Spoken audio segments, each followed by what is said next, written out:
जय हिंद प्यारे विद्यार्थियों। लक्ष्य एकेडमी एग्रीकल्चर के यूट्यूब चैनल पर आप सभी का स्वागत है। आज हम डिस्कस करेंगे important international year related to agriculture. कृषि से संबंधित महत्वपूर्ण अंतर्राष्ट्रीय वर्षों के बारे में। कई कृषि से संबंधित प्रतियोगी परीक्षाओं में यहाँ से एक प्रश्न जरूर पूछा जाता है, तो आज हम इसी टॉपिक को पढ़ना स्टार्ट करेंगे, क्योंकि कई विद्यार्थियों को ये ईयर याद करने में बड़ी कठिनाई होती है।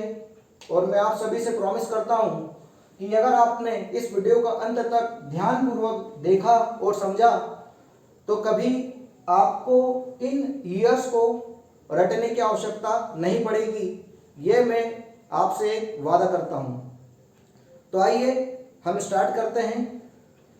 सबसे पहले जाने कि इंटरनेशनल ईयर्स जो है वो घोषित कौन करता है। तो हमें यह ध्यान रखना होगा कि यूएन जो है, यूनाइटेड नेशन, संयुक्त राष्ट्र महासभा अंतर्राष्ट्रीय वर्षों को घोषित करती है। और इनको घोषित करने का मुख्य उद्देश्य जो होता है वो इनके प्रति जागरूकता बढ़ाना, जैसे पर्यावरण के प्रति जागरूकता बढ़ाना, फसलों के एरिया को बढ़ाना, फसलों के उत्पादन को बढ़ाना, जीव जंतुओं का संरक्षण करना, पर्यावरण का संरक्षण करना, इन वर्षों को घोषित करने का उद्देश्य होता है। तो चलिए आइए एक एक करके अब हम वर्षों को पढ़ते हैं, स्टार्ट करते हैं। तो सबसे पहले हम बात करेंगे वर्ष 2004। वर्ष 2004 को इंटरनेशनल राइस ईयर डिक्लेयर किया गया। अब हमें इसे याद कैसे करना है, तो प्यारे बच्चों ध्यान से देखिए, ये जितने भी वर्ष हैं, ये जितने भी वर्ष देख रखे हैं, इसके लास्ट 2 डिजिट्स को हमें याद रखना है। लास्ट 2 अंक जो है इन्हें देखकर हम आसानी से पहचान सकते हैं कि इसे कौन सा वर्ष घोषित किया गया है। अब मैं आपको एक एक चीज बताता हूं, आप ध्यानपूर्वक देखिए और समझिए। जैसे ये लिखा हुआ है 2004, 4 को हिंदी में कहेंगे 4, और 4 से हम बोल सकते हैं राइस को कहा जाता है हिंदी में चावल, तो 4 से चावल। अब कभी आपको याद नहीं करना पड़ेगा, जब भी आपसे पूछा जाएगा कि अंतर्राष्ट्रीय धान वर्ष किस वर्ष को घोषित किया गया, तो आपके दिमाग में ये चीज आ जाना चाहिए कि 4 मतलब 4 और 4 से चावल, तो 2004 को अंतर्राष्ट्रीय चावल वर्ष घोषित किया गया। वैसे ही अगर हम 2007 की बात करें, 2007 की, तो जल का जीवन में बहुत महत्वपूर्ण हिस्सा है, जल हमारे जीवन का। वैसे ही पौधों के लिए भी, तो नीम के लिए जल का क्या, नीम के लिए जल का साथ जरूरी है, नीम के लिए जल का साथ जरूरी है। तो अंतरराष्ट्रीय जल एवं नीम वर्ष घोषित किया गया था 2007 को, 2007 को, ऐसे इसे भी याद रखना है। अब बात करें 2008 की। आप 2008 को ध्यानपूर्वक देखिए। 2008 में आपको गोला गोला, और बचपन में हमें आर्ट बनाने की कला सिखाई गई थी कि ऐसे 2 गोले बनाओ, इनको जोड़ दो तो ये क्या हो गया, आर्ट बन गया। तो ऐसे ही 2008 में 1 गोला, 2 गोला, 3 गोला, 4 गोला, गोले ही गोले नजर आ रहे हैं। और गोल गोल क्या होते हैं, तो बोले पटेटो। तो भैया 2008 को ऐसे याद रख सकते हैं, कौन सा ईयर है, पटेटो ईयर, आलू वर्ष घोषित किया गया था। वैसे ही अगर हम 2009 की बात करें, 2009 की, तो 9 को भी हम ध्यान से देखें। जो 9 बना हुआ है इसको प्राकृतिक रेशा वर्ष घोषित किया गया। प्राकृतिक रेशा वर्ष, देखिए रेशे में अपन लिखते हैं र, ऐसा बनाते हैं, फिर लिखते हैं ऐसा, और ये रेशे। तो ये जो श है, आप श को देखो और 9 को देखो, ऐसा जो 9 को यूं कर दें तो क्या हो गया, ये 9 हो गया, और यूं घुमा दे तो श हो गया। तो याद रहेगा, रेशे की जब भी बात आएगी तो यहां से हम पकड़ लेंगे 9 से कि ये क्या है, रेशे, रेशे की बात हो रही है यहाँ पे। तो 2009 को क्या घोषित किया गया है, प्राकृतिक रेशा वर्ष घोषित किया गया है। वैसे ही अगर हम बायोडायवर्सिटी वर्ष की बात करें, तो 2010 को बायोडायवर्सिटी दिवस ईयर घोषित किया गया है। यहाँ पर हम ध्यानपूर्वक देखें, बायोडायवर्सिटी, ये दोनों ही वर्ड को अगर हम अलग करें तो बायो के लास्ट जो 2 डिजिट्स बन रहे हैं, देखिए ये 2 डिजिट्स जो बन रहे हैं ये कैसे दिखाई दे रहे हैं, 10 के जैसे दिखाई दे रहे हैं, आई और ओ बायो का, तो ये क्या दिखाई दे रहा है, 10। तो 2010 को क्या डिक्लेयर किया गया, बायोडायवर्सिटी दिवस, जैव विविधता दिवस, जैव विविधता वर्ष घोषित किया गया है। वैसे ही अगर हम बात करें कि 2011, अब देखिए बच्चों ध्यानपूर्वक देखिएगा, यहाँ पे लास्ट 2 डिजिट्स की बात कर रहा था मैं, 11 में एक और एक मिलकर क्या बने 11, तो इसको वन, और वन को हिंदी में जंगल को क्या कहा जाता है, वन कहा जाता है, और अंग्रेजी में क्या कहा जाता है, फॉरेस्ट। तो वन वन मतलब वन का मतलब क्या हुआ यहाँ पर फॉरेस्ट। तो जब भी फॉरेस्ट ईयर की बात करेंगे तो 2011 हमें याद आ जाना चाहिए। वन वन मतलब ये किसकी बात कर रहे हैं, फॉरेस्ट की बात कर रहे हैं। वन वन बार बार रिपीट हो रहा है, वन वन, तो ये क्या हो गया फॉरेस्ट, क्योंकि वन को अंग्रेजी में फॉरेस्ट कहते हैं। तो ऐसे हमें ये याद हो जाएगा वन वन फॉरेस्ट ईयर।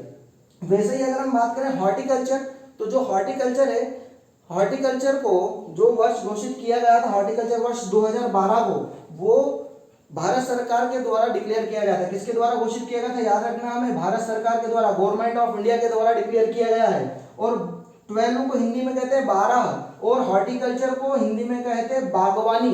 तो 12 से बागवानी याद रखना है, 12 से बागवानी। तो अंतरराष्ट्रीय बागवानी वर्ष 2012 को घोषित किया गया, और किसके द्वारा किया गया, तो ये भी याद रखना है, भारत सरकार के द्वारा घोषित किया गया। अब बात करते हैं 2014।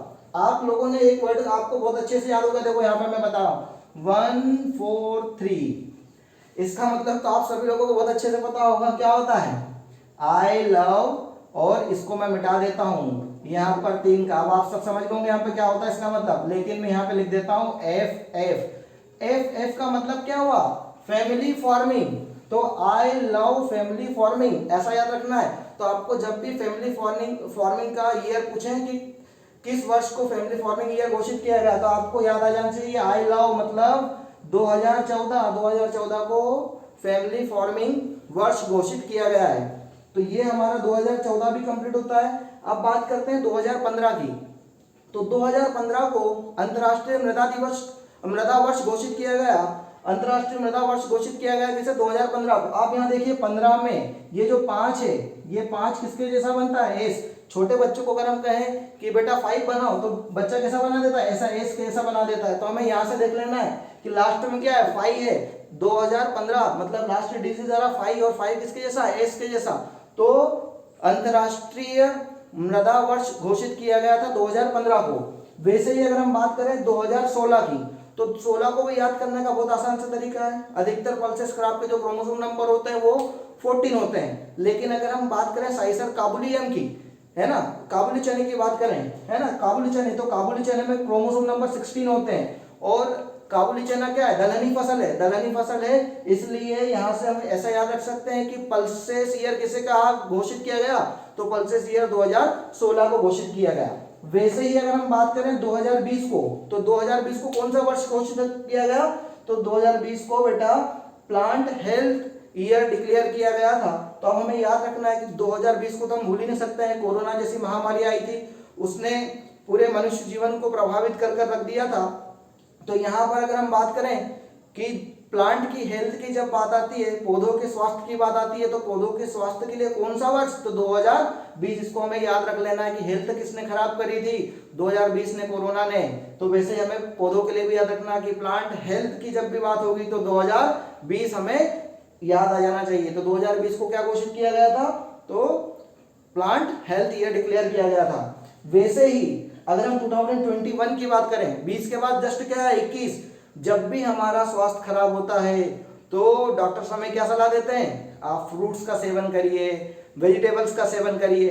तो जस्ट 2020 में जैसे प्लांट्स की हेल्थ खराब हुई थी, तो 21 में क्या हो गया, इनको डॉक्टर ने सलाह दे दी कि भाई फ्रूट खाओ, वेजिटेबल्स खाओ। तो हमें इस तरीके से याद रखना है कि 2021 क्या हो जाएगा हमारा फ्रूट एंड वेजिटेबल्स ईयर जो है, इसे डिक्लेयर किया गया था यूनाइटेड नेशन के द्वारा। वैसे ही अगर हम 2022 की बात करें, 2022 को फिशरी एंड एक्वाकल्चर, एक्वाकल्चर में जो जलीय जंतु हैं, जीव जंतु हैं, या हम जलीय पौधों की बात करें, एक्वाटिक प्लांट्स की बात करते हैं, तो फिशरीज एंड एक्वाकल्चर जो ईयर है वो डिक्लेयर किया गया 2022 को। इसको कैसे याद रखा जाए, देखो बेटा 2 की आकृति देखना, यहाँ पे सब 2 बना हुआ है, ठीक है ना। तो 2 की आकृति कैसी, अगर हम नीचे से स्टार्ट करें इस 2 को बनाना, तो देखो यहाँ से ये यूं गया, यूं करके यूं राउंड में आया, मतलब यूं गया, फिर यूं हुआ, और फिर यूं आके और यूं मुड़ गया। तो ऐसा कौन करता है, मछली। मछली देखा है आपने नदी के अंदर कैसे जाती है, पहले यूं जाएगी, फिर यूं आके ऊपर यूं होकर, और फिर यूं वापस से पानी में जाती है। तो हम इसको याद रख सकते हैं कि अगर इस तरीके का स्ट्रक्चर दिखाई दे रहा है तो इस तरीके की डाई कौन लगाती है, मछली लगाती है। देखो दो ऐसा करके यूं करके वापस अंदर की ओर जा रहा है यहाँ से, तो यहाँ पर हमें याद आ जाना चाहिए कि इस तरीके के स्ट्रक्चर में तो फिशरी और एक्वाकल्चर 2022 को इंपॉर्टेंट। नेक्स्ट हमारा 2023 की बात करें तो 2023 को मिलेट ईयर घोषित किया गया था। 2023 को मिलेट ईयर यूनाइटेड नेशन के द्वारा डिक्लेयर किया गया था। और इसमें भी अगर हम बात करें तो जो बाजरा है, पर्ल मिलेट है, पर्ल मिलेट के लिए, चूंकि pearl millet drought resistant crop है और ये हर जलवायु में अपने आप को ढाल लेती है, बहुत ही लचीली फसल है, इसीलिए जो है इसके प्रति अवेयरनेस फैलाने के लिए 2023 को क्या डिक्लेयर किया गया था, तो हम बता सकते हैं कि 2023 को मिलेट ईयर डिक्लेयर किया गया था। वैसे ही अगर हम 2024 की बात करें तो जो कैमल्स है इसको कैमल ईयर डिक्लेयर किया गया है। तो ये कुछ महत्वपूर्ण ईयर्स थे जिनके ऊपर हमने अभी चर्चा करी है और मैं आशा करता हूं कि आप इसको एक बार